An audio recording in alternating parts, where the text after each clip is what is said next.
Xo'p, hammaga salom do'stlar. Sizlar bilan Sarik Pegi. Ko'p kishi so'raganligi uchun telefonda YouTube platformasi orqali stream qilishni o'rgatayim deganlar uchun yangi video chiqaryapman. Xo'p, biz YouTube'da stream qilishimiz uchun birinchi bizga 50 ta obunachisi bor kanal va o'sha kanalga 25 ta short video yuklangan bo'lishi kerak. O'sha shartlarni bajarganingizdan keyin sizga YouTube platformasi jonli efir yoqish uchun ruxsat beradi. Va biz keyin nima qilamiz? YouTube'ga kiramiz. Xo'p, YouTube'ga kirganimizda mana bu o'rtada pastda plus tugmasi bo'ladi.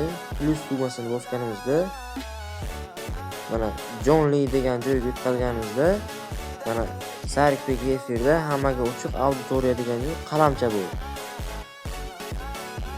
O'sha qalamchani bosamiz ustiga va mana bu yoqda mana shunaqa joyga o'tkazadi o'zi. Mana bu tepada jonli deb yozilganini pastdagi qalamchani ustiga bossak, streamimizga preview yuklanadi. Galereyangizdan topib preview qo'ysangiz bo'ladi.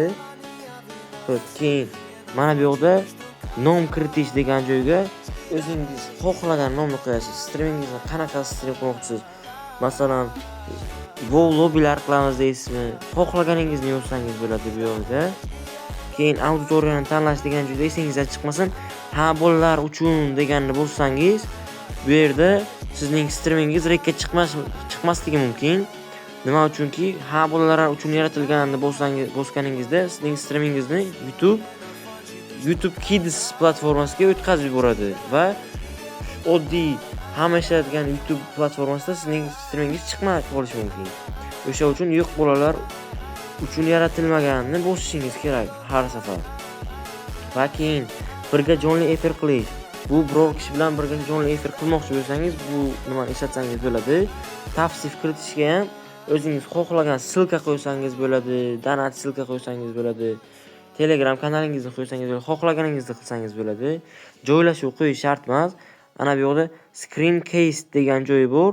Buni yoqib, o'yin nomini kiritish desangiz, qaysi o'yin o'ynamoqchisiz? Masalan, PUBG bo'lsa, PUBG yozganingizda mana birinchisida ana PUBG Battlegrounds degani 2017 ni bossangiz, mana qo'yildi PUBG Battlegrounds deb. Keyinroqqa rejalashtirmoqchi. Masalan, yarim soatdan keyin stream yoqmoqchi bo'lsangiz, keyinroqqa rejalashtirish qilsangiz bo'ladi. Keyin kengaytirilgan so'znomalar qilganimizda chatga ruxsat berish qilish kerak. Bo'lmasa chat yonmay qoladi streamingizda. Keyin munosabatlarga ruxsat berish. Bu chatda odamlar bir-biri bilan sevishib, nima qilib o'sha narsalar yetakchi jadval ko'rsatish, bu kim ko'proq yozyapti, o'sha odamlarni ko'rsatib turadi. Kim yaxshi yozayotgan, kim aktiv bo'lib turgan odamlarni. Keyin bu video yashirin reklama, homiy reklamasi yoki bevosita reklama joylashtirilgan deb bossangiz, siz streamingizda biror narsani reklama qilmoqchi bo'lsangiz, buni yoqsangiz bo'ladi.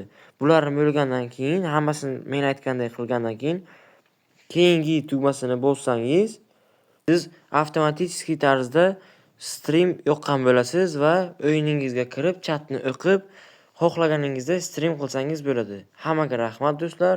Sizlar bilan Sarik Pegi bo'ldi. Keyingi videolarimizda ko'rishguncha hammaga xayr.